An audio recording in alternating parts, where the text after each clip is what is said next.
और चलिए एक और बड़ी खबर, बीजेपी ने राज्यपाल के स्टेटमेंट का किया है समर्थन। राज्यपाल महोदय ने बिल्कुल सही कहा, बीजेपी कह रही है देश की आजादी के दो तरह के योद्धा थे, सावरकर, भगत सिंह, सुभाष चंद्र बोस क्रांति प्रिय थे, इन्हीं की वजह से अंग्रेजों ने डरकर भारत छोड़ा।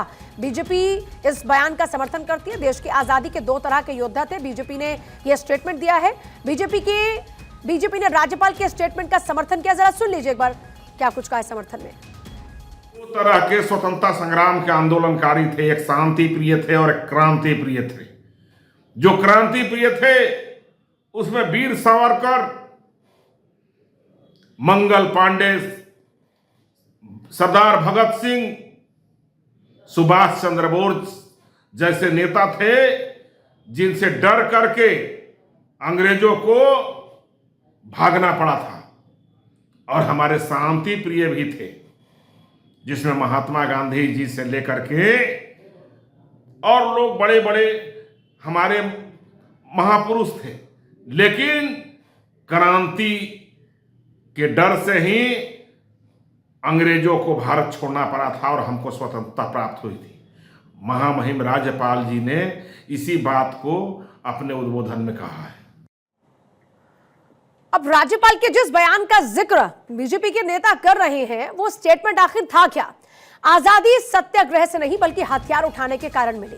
राज्यपाल राजेंद्र विश्वनाथ आर्लेकर का यह बड़ा स्टेटमेंट, आजादी बगैर खड़क बिना ढाल नहीं मिली है, आजादी मिली है तो हमारे हथियार उठाने के कारण।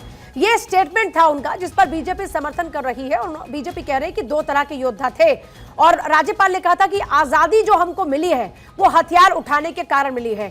आपने हमेशा इतिहास में पढ़ा होगा गरम दल नरम दल, लेकिन यहां पर अगर और उसको एडवांस वर्जन में कहा जाए तो उसे राज्यपाल के स्टेटमेंट के जरिए समझा जा सकता है। राज्यपाल कह रहे हैं कि आजादी बगैर खड़क बगैर ढाल नहीं मिली, आजादी मिली है तो हमारे हथियार उठाने से। उन्होंने क्या कुछ कहा था वो सुन लीजिए आप।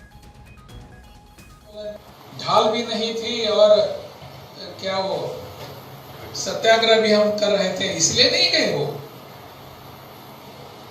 जब देखी उन्होंने कि बंदूक इन लोगों के हाथ में है, हथियार इन लोगों के हाथ में है, किसी भी हद तक जा सकते हैं अपनी मातृभूमि को स्वतंत्र करने के लिए, तब जाकर उनके यहाँ विमर्श होने लगा।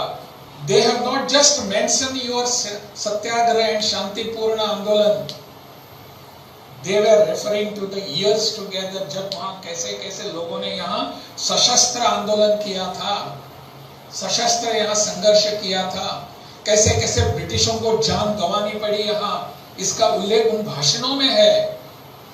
तब जाकर ब्रिटिशों को लगा कि अभी हमारा समय आ गया है यहाँ से जाने का।